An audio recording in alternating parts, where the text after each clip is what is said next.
그날의 기억들이라는 제목으로 하나님 말씀 증거합니다. 오늘은 종려주일이고요. 예수님께서 공생의 그 33년 중에 마지막 한 주, 그 마지막 한 주의 첫째 날입니다.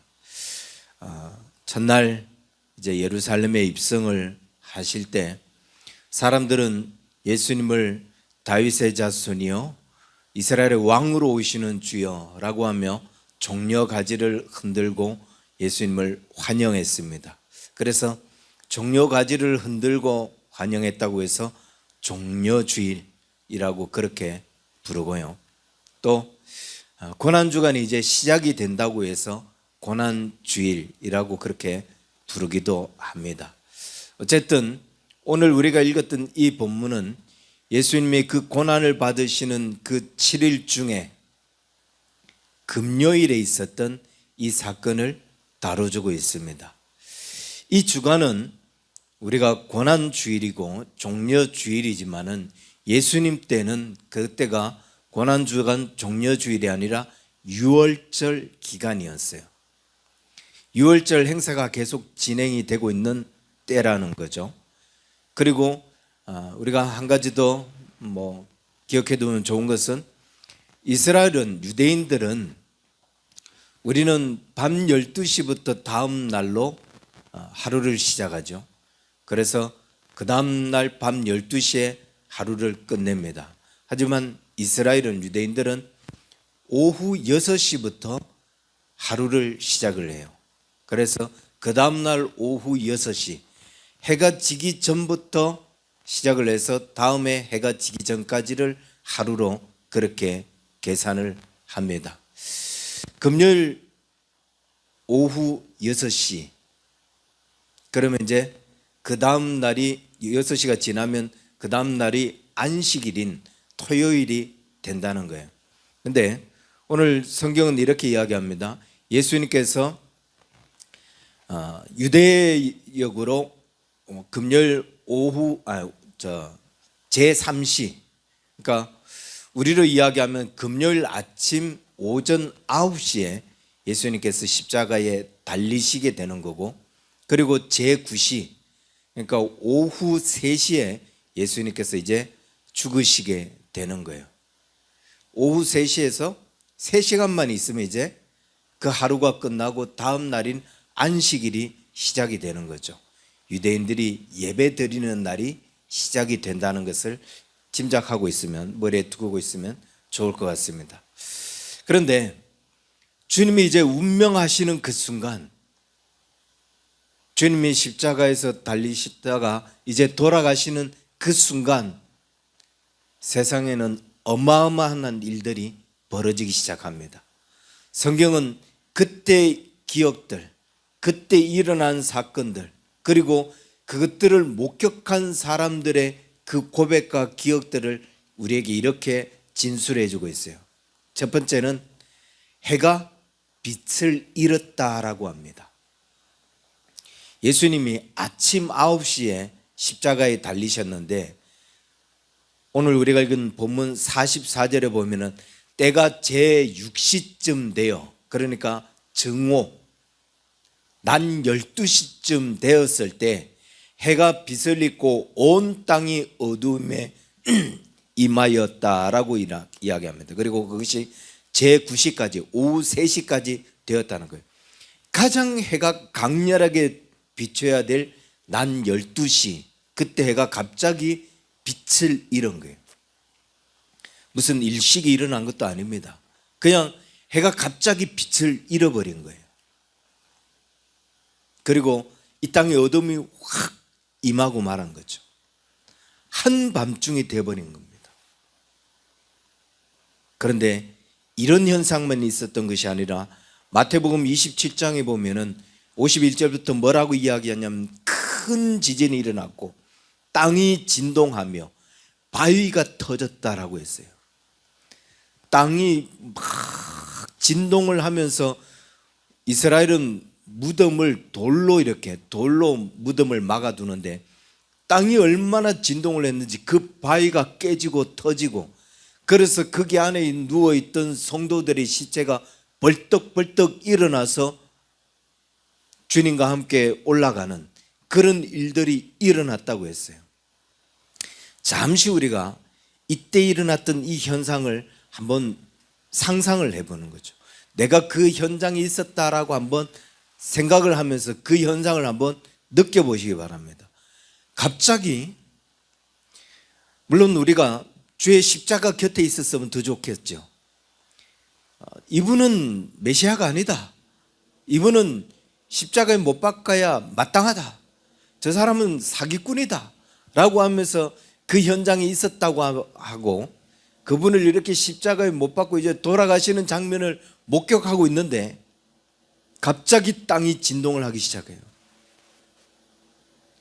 우리가 패션이라고 하는 그 영화에 보면은 비도 떨어지고 천둥 번개도 치고 그러잖아요. 그 현장에 우리가 있다고 칩시다. 갑자기 해가 비저리고 땅이 흔들려요. 그런데 그냥 흔들리는 정도가 아니에요. 우리가 경험한 지진은 어느 정도인지 저는 여기에서 한번 지진을 경험했는데 누가 건물에 차를 박았는 줄 알았어요? 그 정도. 그런데 그거 하나만으로도 신기하고 놀라워서. 근데 아마 경주에 있는 사람, 포항에 있는 사람들은 이건 놀라운 정도가 아니죠. 이건 공포였겠죠. 땅이 흔들리면서 집이 무너지고 그러면서 사람들이 매몰될 때 그 공포감. 그런데 우리는 바위가 깨지는 그런 어떤 지진이 일어나는 그 현장에 우리가 있습니다. 이 공포, 이 두려움 어떨까요? 어느 정도 상상이 될까요? 근데 지금 이런 현상이 왜 일어나죠? 갑자기 빛을 잃고 그것도 3시간 동안 가장 태양이 강렬하게 빛을 할 그 시간에 3시간 동안 빛을 잃고 암흑 가운데 놓이게 되고 그러면서 땅은 흔들리고 지진이 일어나면서 바위들이 여기저기서 깨지고 죽었던 사람들이 벌떡벌떡 일어나서 오고 이게 지금 우리 눈에 보여요. 그럼 우리는 어떤 공포에 시달리게 될까? 그리고 이런 일들이 왜 지금 일어나느냐? 그것도 예수님이 운명하시는 그 순간에 뭘 이야기해 주고 있는 거예요? 이 사람은 우리에게 사기를 쳤다. 이 사람은 메시아가 아니었다. 우리가 너무 속아왔다. 그래서 십자가에 못 박으라 라고 소리 질렀는데 우리가 알고 있는 그게 틀렸다라는 걸 보여주고 있는 거죠.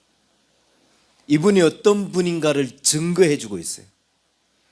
모든 자연현상이 이분이 누구인가를 말해주고 있는 거예요. 그리고 우리는 온몸이 공포를 느끼면서 그게 진실이라는 것을 깨닫고 있는 거예요. 이분은 다른 죄수와 똑같이 그냥 일반 사형수에 불과하다라고 하며 손가락질을 했는데 하늘이 진동을 하며 빛을 잃으며 너희는 지금 큰 실수를 했다라는 거죠. 너희는 지금 잘못 알고 있었다는 거예요. 이분은 정말 하나님의 아들이었고 이분은 정말 메시아였다는 것을 그 현상을 통해서 보여주는 거예요. 그런데 그 자리에 지키고 있던 그 모든 현장을 봤던 백부장이 이렇게 이야기하죠. 우리가 읽은 본문 47절. 이 사람은 정말 의인이었도다. 근데 마태복음에 보면은 이렇게 이야기합니다. 백부장과 함께 예수를 지키던 자들이 지진과 그 일어난 일들을 보고 심히 두려워하여 이르되 이는 진실로 하나님의 아들이었도다. 백부장만 그런 게 아니었다는 거예요. 야, 이분 이거 우리에게 거짓말을 했다 라고 손가락질했던 그들이 거의 다 그 현장을 지켜보았던 사람들이 다 이는 정말 하나님의 아들이었구나 라고 소리치게 되었다는 거죠. 우리는 이 사건들을 기록으로 남겨놓은 성경을 통해서 보고 있습니다. 그러면서도 천만다행이다. 그때라도 그분이 하나님의 아들이라는 것을 깨달았으니 천만다행이다 라고 그렇게 인정하게 되죠. 너희들 그거라도 깨달았으니 다행이다라고 생각하지만 사실은 이것은 뒤늦은 후회라는 거예요.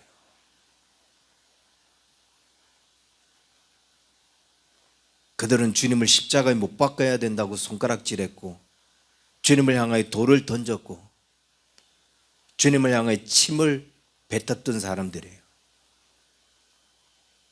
그리고 결국은 십자가에 예수님을 못 박아서 죽게 했던 사람들이에요. 조롱을 해요. 내려와 봐라. 네가 하나님의 아들이면 내려와 봐라. 얼마나 많은 조롱을 했어요. 그런데 주님이 정말 십자가에서 죽으시는 그 순간에 너희들이 잘못 알았다. 그것을 온 자연현상을 통해서 보여줍니다. 해가 빛을 잃으면서 땅이 진동하면서 바위가 갈라지면서 그때 그들은 두려워 떨면서 이렇게 말해요. 아, 이분은 정말 하나님의 아들이었구나. 아, 우리가 잘못 알고 있었구나. 내가 엄청난 죄를, 엄청난 잘못을 범했구나. 그걸 지금 그들이 고백하고 있다는 거죠. 근데 우리는 이런 고백을 계속 반복하고 있어요. 이런 실수들을 계속 반복적으로 하면서 살아가고 있어요. 주님 믿으면서도, 교회를 다니면서도 계속 이런 반복된 실수들을 하면서 살고 있어요. 주님 앞에 우리가 말씀대로 살아야 되는데 그렇게 안 살아요. 그리고 어느 날 뭔가 문제가 일어나요. 뭔가 일들이 일어나요. 그러면서 그 일들 속에, 그 사건 속에, 아니 한번 다치고 나서 아, 내가 그러지 말았어야 되는구나. 내가 하나님 앞에 바르게 살았어야 되는구나. 근데 그때뿐이에요. 또 상처가 다 났고 문제가 다 해결되면 또다시 우리는 세상에 빠져서 세상적인 삶을 살아가요. 그 엄청난 공포에 시달리지 않았기 때문에, 자기가 죽는 것 같은 그런 상황에 들어가 보지 않았기 때문에 또 정신 못 차리고 여전히 이분은 주님이 아니야. 내가 이 세상에서 그렇게 살아야 할 이유는 없어 라고 하며 자기 멋대로 살아가요. 그런데 성경이 우리에게 기록해 주고 있는 이 기이한 현상은 여기만 있는 게 아니라고요. 예수님이 십자가에 달리는 그 현장에서만 땅이 갈라지고 천둥이 치고 바위가 터지는 그런 일들이 그 현장에서만 있었던 게 아니에요. 세 번째로 어떤 일이 있었는가? 예수님이 십자가에 달리신 그 현장과 동떨어져 있는, 골고다 언덕과 동떨어져 있는 이 현장, 바로 예루살렘 성전 안에서 놀라운 일들이 일어납니다. 이때가 무슨 기간이라고 했어요? 유월절이라고 했잖아요. 유월절 기간. 그래서 그들은 매일 유월절 동안 매일 하나님 앞에 예배를 드려요. 그런데 그것도 금요일 오후 3시가 지나면은, 이제 3시간 후면은 안식일, 유대인의 안식일이 되는 날이에요. 우리로 이야기하면 주일날 예배 드리기 위해서 와야 되는 시간이에요. 그래서 예루살렘 성전에 이미 제사장들과 많은 사람들이 예배를 드리기 위하여 모여 있다는 거죠. 그런데 그 성소에서 무슨 일이 일어납니까? 휘장이 갈라지는, 휘장이 찢어지는 사건이 일어나요. 그게 대수로운 일인가? 그게 큰 일인가? 이렇게 여길 수 있습니다. 이 사건은 공관복음, 마태, 마가, 누가복음 이 세 곳에 동일하게 기록을 해주고 있어요. 그만큼 굉장히 중요한 사건이라는 거죠. 그런데 마태, 마가복음하고 누가복음은 현장 차이가 있습니다. 어떤 차이가 있냐? 마태복음과 마가복음은 이렇게 이야기합니다. 예수께서 큰 소리를 지르시고 영원히 떠나가시니라. 이에 성소 휘장이 위에서부터 아래로 찢어져 둘이 되니라 라고 합니다. 무슨 말이에요? 예수님께서 아버지여 내 영혼을 부탁하나이다 라고 소리 지르고 그때 죽으시고 난 후에 휘장이 찢어졌다는 거예요. 그러나 우리가 읽은 이 본문은 뭐라고 이야기했죠? 누가복음은 제6시쯤 되어 해가 비저리고 온 땅에 어둠이 임하여 제9시까지 계속되며 성소의 휘장이 한가운데로 찢어지더라. 예수께서 큰 소리로 불러 이르시되 내 아버지여 내 영혼을 부탁하나이다 하고 이 말씀을 하신 후에 숨지시니라 라고 합니다. 예수님은 휘장이 찢어지고 난 후에 운명하셨다라고 기록하고 있어요. 뭐가 맞는 거죠? 왜 이렇게 서로 다르죠? 이건 처음에는 이걸 뭘 고민해야 되나? 라는 생각을 했습니다. 이거는 딱 이런 거예요. 동시에 일어난 사건이라고 보시면 돼요. 예수님이 운명하시는 순간 휘장이 찢어지고 휘장이 찢어지는 순간 예수님이 운명하시고, 만약 이걸 화면으로 보여준다면 화면을 두 개로 딱 나눠서 예수님께서 아버지의 내 영혼을 부탁하나이다 라고 운명하실 때 이쪽에서는 휘장이 콱 찢어지는, 그런데 화면으로는 이게 동시에 설명이 가능하지 않지만 이걸 필체로 기록을 하려면은 그때 예수님은 동시에 운명하셨습니다 이렇게 굳이 그렇게 기록할 필요가 없잖아요.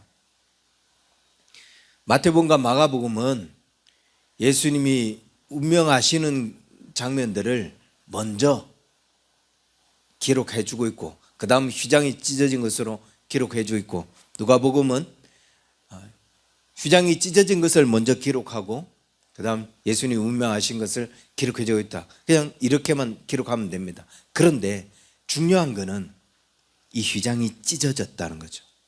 휘장이 갈라졌다는 거예요. 이게 왜 중요하냐? 이게 왜 중요해서 이 공간복음에서 다 다루고 있느냐? 성전의 구조는 그때 당시는 성막의 구조하고 똑같아요. 지금은 그런 휘장이 없습니다. 그때 당시에는 성전을 지을 때에 성소와 지성소로 구분을 했어요. 그리고 그 지성소를 구분하는 그곳에 휘장이 쳐져 있었어요. 지성소에는 뭐가 있어요? 언약궤, 법궤. 그 법궤를 덮고 있는 이 속죄소에 그룹들 사이에 하나님께서 임재하시는 곳이기 때문에 이 휘장으로 가로막아서 성소에는 제사장들이 계속 예배하기 위해서 들어옵니다. 그러나 지성소에는 절대로 아무나 못 들어와요. 아무 때나 들어올 수 있는 것도 아니에요. 이거는 1년에 딱 한 번, 그것도 대제사장으로 구별된 사람, 그 한 사람만 1년에 딱 한 번 대속죄일에 여기에 들어올 수 있는데, 들어올 때도 어떻게 해야 되느냐? 그 몸에 방울을 답니다. 옷깃 끝에 방울을 달고 허리에 밧줄을 묶어요. 그래서 저 밖에서 밧줄을 이렇게 붙잡고 있어요. 방울 소리가 딸랑딸랑, 대제사장이 움직일 때마다 방울 소리가 딸랑딸랑 나겠죠. 그러면 이 사람이 아직도 하나님 앞에 예배를 하고 있구나, 제사를 드리고 있구나, 살아있구나 라는 건데 방울 소리가 안 들려요.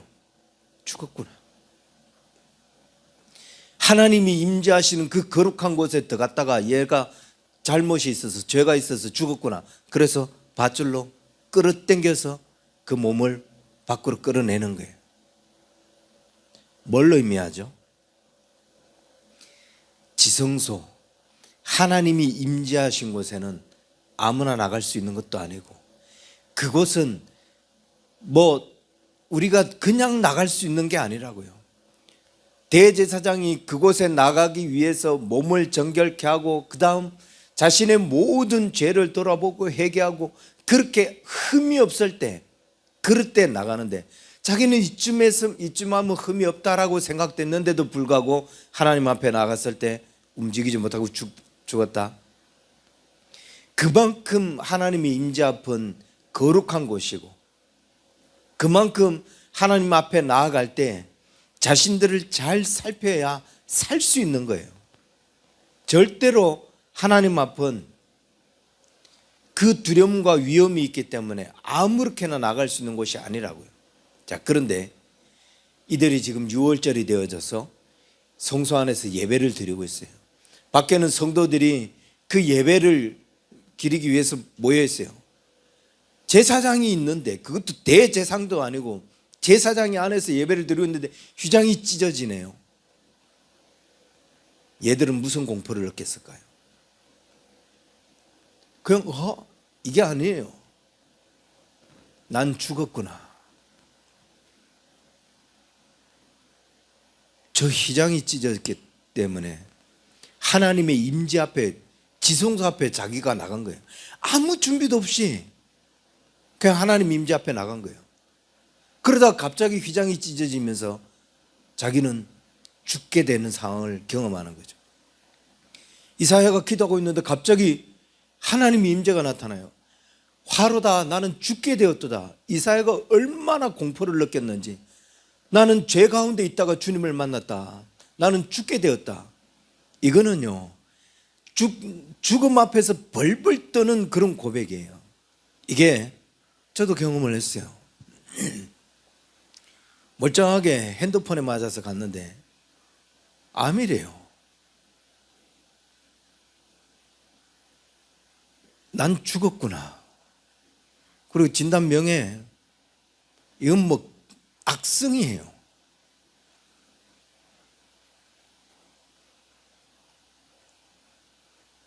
여러분, 그 공포는 뭐냐면 그냥 건강하게 갔는데, 아무 준비 없이 갔는데 당신은 암입니다. 당신 췌장암 4기예요. 이거 사형 선고를 맞은 거하고 똑같아요. 그때 그 공포, 그때 그 두려움, 그 제사장들은 벌벌 떨었을 거예요. 그러니까 기록이 되는 거죠. 얼마나 충격적이었으면. 휘장이 찢어지는 것을 자기 눈으로 목격을 했는데, 나는 죽었구나. 그 성도들도 저 안에 있는 제사장들 다 죽었겠구나. 그게 휘장이 찢어지는 사건이라고. 그런데 안 죽네요. 사형 선고를 분명히 받았는데 당신 얼마 못 살아요 라고 분명히 사형 선고를 했는데, 휘장이 딱 찢어져서 그 지성소에 있는 언약궤를 봤는데 죽었구나 라고 여겼는데 안 죽어요. 왜 그럴까요? 왜 죽어야 되는데도 불구하고 안 죽죠? 무슨 일이에요? 주님이 십자가의 죽으심으로 말미암아, 그리고 그 순간 휘장이 찢어지는 일이 일어나는데, 왜 그 휘장이 찢어지는 일이 일어났음에도 불구하고 마땅히 죽어야 할 그들이, 이사야 같은 사람도 기도하다가 주님의 임재를 하나님의 임재를 보는 순간 나는 죽게 되었다고 벌벌 떨고 그렇게 죽음의 공포에 시달렸는데, 죄가 가득한 제사장들, 거짓이 가득한 제사장들이 그 하나님의 임재인 지성소를 봤음에도 불구하고 왜 이들이 마땅히 죽어야 함에도 불구하고 안 죽느냐? 예수께서 십자가의 죽으심으로 말미암아 새로운 길을 열어놓으셨기 때문에, 하나님 앞에 나아갈 수 있는 새로운 길, 보좌 앞에 나아갈 수 있는 새로운 길. 이제는 우리가 하나님 앞에 나아가도 안 죽어요. 이건 말도 안 되는 일들을 예수님께서 이루어 놓으신 거예요. 그 보좌 앞에 가는데도 안 죽어요. 그 예수 그리스도로 말미암아 그 보좌를 보게 되는 그런 은혜를 누리게 된 거예요. 멀쩡히 살아있는. 지금 그 이야기를 기록해 주고 있는 거예요. 야들 죽었어야 되는데 안 죽었다. 휘장이 찢어지는데도 불구하고 죽은 사람 하나도 없다. 그 이야기들을 우리에게 알려주고 있어요. 그리고 그날의 그 십자가에 죽으신 그 예수가 이분은 거짓말이다. 이분은 우리를 속여왔다라고 여기면서 그는 메시아가 아니다. 그는 하나님의 아들이 아니다. 라고 손가락질했는데 아니다.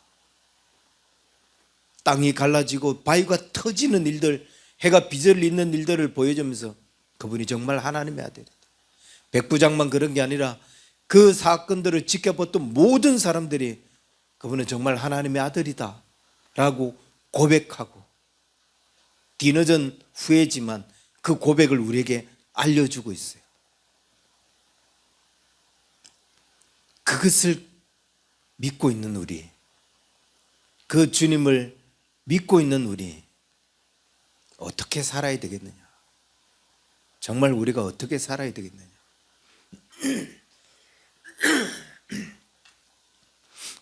로마서 14장에 보면은 사도 바울이 이런 고백을 합니다. 로마서 14장 7절부터 9절에 우리 중에 누구든지 자기를 위하여 사는 자가 없고 자기를 위하여 죽는 자도 없도다. 우리가 살아도 주를 위하여 살고 죽어도 주를 위하여 죽나니 그러므로 사나 죽으나 우리가 주의 것이로다. 이를 위하여 그리스도께서 죽었다가 다시 살아나셨나니 곧 죽은 자와 산 자의 주가 되려 하심이라. 이 바울의 고백을 보면은 예수님께서 왜 십자가에 죽으셨는지, 왜 십자가에 죽으셔야 했는지 그 이유를 우리에게 명확하게 설명을 해주고 있어요. 이를 위하여 그리스도께서 죽으셨다가 다시 살아나셨다라고 합니다. 이를 위하여. 그게 뭐라고요? 우리 중에 누구든지 자기를 위하여 사는 자가 없고 자기를 위하여 죽는 자가 없도다. 우리가 살아도 주를 위하여 살고 죽어도 주를 위하여 죽나니 그러므로 사나 죽으나 우리가 주의 것이로다. 이를 위하여 그리스도께서 죽었다가 다시 사셨다. 주님께서 십자가에 죽으신 이유가 뭐라고요? 너 자신을 위해서 살다가 너 자신을 위해서 살고 너 자신을 위해서 죽는 그런 삶 살지 말라고, 주를 위하여 살고 주를 위하여 죽으라고. 그래서 바울은 이렇게 고백합니다. 우리 중에는 자기를 위하여 사는 자, 자기를 위하여 죽는 자 없다. 그렇다면 저와 여러분은 그 우리 중에 소속합니까? 바울이 여기 나타나서 우리 중에는 자기를 위하여 사는 자 없다. 자기를 위하여 죽는 자도 없다. 우리는 살아도 주를 위하여 살고 죽어도 주를 위하여 죽는다. 이게 우리다 라고 이야기해요. 그 우리 안에 여러분이 있느냐? 내가 그 우리 안에 있습니까? 내가 정말 주를 위하여 살고 있습니까? 무슨 소리예요? 내가 봤을 때 사람들은 분명히 뭔가를 위하여 뭔가 목적을 두고 그걸 위해서 살아가죠. 분명히 우리는 뭔가를 위해서 살아가고 있어요. 돈을 위해서, 편안한 삶을 위해서, 권력을 위해서, 뭔가를 위해서 살아가고 있어요. 그리고 거기에 우리의 삶의 목적 방향이 다 설정이 되어 있어요. 사람들의 삶의 목적과 방향이 설정되어 있는 사람을 보면은 공통점이 있어요. 내 삶의 목적은 이거다, 내 삶의 방향은 이거다 정해진 사람들 보면은 그게 제일 우선순위로 정해져 있어요. 나머지는 누가 뭐라고 해도 귀등으로 듣지도 않아요. 오직 이것만. 돈인 사람은 돈, 권력인 사람은 권력. 그것 채우는데 누가 뭐라고 해도 너는 떠들어라, 나는 내 길 간다. 근데 사도 바울은 우리는 자기를 위하여 사는 사람 없고 자기를 위하여 죽는 사람 없다. 우리는 살아도 주를 위해서 살고 죽어도 주를 위해서 죽지. 주님께서 이것 위해서 죽으신 거다. 근데 그 우리 안에 들지 못하는 사람은 여전히 십자가 밑에서 저분 우리에게 거짓말했다. 저분 정말 하나님의 아들이 아닌 것 같다 라고 이야기하는 사람하고 똑같던 거죠. 그리고 땅이 갈라지고 바위가 터지며 해가 비들리게 되는 그 기이한 현상이 일어날 때마다 끔찍끔찍 놀라고 내가 왜 그랬지? 내가 왜 이런 생각을 하며 살아왔지? 그렇게 후회하는 인생들이라는 거예요. 여러분은 어디에 속하십니까? 예수님은 비록 33년이라는 짧은 공생애를 사셨지만 그분의 삶의 방향, 그분의 삶의 목적, 그분의 삶의 이유는 단 한 번도 십자가를 지는 그 순간까지, 죽으시고 돌아가시는 그 순간까지 주님의 방향은 한 번도 흔들린 적이 없어요. 그 목적과 그 이유에서 한 번도 벗어난 적이 없어요. 그렇다면 그분을 믿고 따라가는 우리의 삶은 어떠냐? 우리는 도대체 뭘 위해서 살아가죠? 우리의 삶의 목적이 뭐예요? 이유가 뭐예요? 방향이 지금 어디에 정해져 있어요? 삶의 우선순위가 어디를 두고 살아가느냐?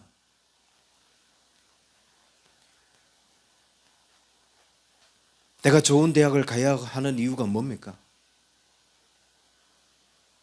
내가 많은 돈을 벌려고 하는 이유가 뭐예요?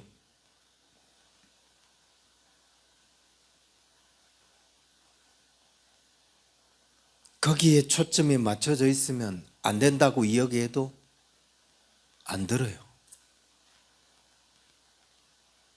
그리고 이제 땅이 한번 흔들려 봐야, 바위가 터지는 현상을 보고 해가 빛을 잃는 일들을 봐야, 아, 이분은 정말 하나님의 아들이었구나, 그런 소리들을 하게 되겠죠. 우리는 어떻게 살아야 되는가? 우리가 어떻게 살아야 하는가? 사도 바울의 고백처럼 우리는 사나 죽으나 주의 것이다. 우리의 삶의 목적, 삶의 방향이 예수님께 정해져 있을 수 있도록, 정말 주를 위해서 살고 정말 주를 위해서 죽는, 정말 주의 일이 우리의 삶의 가장 우선이 되어지는, 그것보다 더 중요한 것이 없는, 세상에서 그것보다 더 앞서는 것이 없는, 그 어떤 것도 하나님을 온전히 예배하고 하나님을 온전히 섬기는 것이 가장 우선이 되어지. 그럴 때 후회 없는 고백, 뒤늦은 고백, 그런 것들 하지 않고 정말 하나님의 임재를 바라보고 하나님의 임재를 경험하고 하나님의 은혜를 경험하면서 휘장이 갈라질 때 와, 내가 죽게 되었구나 벌벌 떠는 그런 인생이 아니라 주께서 만들어 놓으신 그 새로운 길, 그 보좌 앞에 담대히 나가 하나님을 예배하고 경배하는 그런 삶을 살 수 있게 된다는 거예요. 그날에 그 사람들이 겪었던 그 기억들, 그 경험들 우리가 다시 한 번 더 생각해 보면서, 나는 지금 이 시대에 주님을 믿고 살아가면서 우리가 그들과 같은 경험들을 하고 있지는 않은지, 아니면 주님이 만들어 놓으신 그 새로운 길에서 그 주님의 은혜를 경험하면서 살아가고 있는지 비교해 보고, 새로운 길, 새로운 은혜 속에서 주님을 마음껏 예배하고 경배하는 저와 여러분 될 수 있기를 주의 이름 간절히 축원합니다. 기도하겠습니다. 하나님 아버지, 우리를 도와주시옵소서. 우리를 불쌍히 여겨주시옵소서. 그날에 많은 사람들이 후회하고 뒤늦은 그런 고백들을 했음에도 불구하고 우리가 여전히 주께서 만들어 놓으신 그 새로운 길을 살아가고 있음에도 불구하고 똑같은 후회, 똑같은 삶을 우리가 살고 있지는 않은지 우리 자신을 돌아보면서 이제는 정말 하나님 우리가 새로운 인생을 살아가는 우리의 삶의 목적과 방향이 주님께로 정해져 있는 그런 뚜렷한 삶을 살아갈 수 있는 그런 우리 언약의 성도들 될 수 있도록 하나님 축복하여 주옵소서. 이 고난주간에 이 부활주의를 맞이하게 되는 이때에 우리의 인생을 다시 한 번 더 돌아보며 무엇을 위해서 우리가 살아가는지를 깨닫게 하시고 다시금 주의 십자가 그 아래 서는 우리가 되게 하여 주셨다가 주님의 부활에 우리가 새롭게 부활하는 그런 인생 될 수 있도록 축복하여 주옵소서. 이제는 우리 주 예수 그리스도의 은혜와 하나님 아버지의 크신 사랑과 성령님의 인도하심이 새로운 길을 여신 주님과 함께 새로운 삶을 살기로 소망하는 우리 언약의 성도들 저들의 모든 삶 위에 이제로부터 영원토록 항상 함께 있을지어다. 아멘.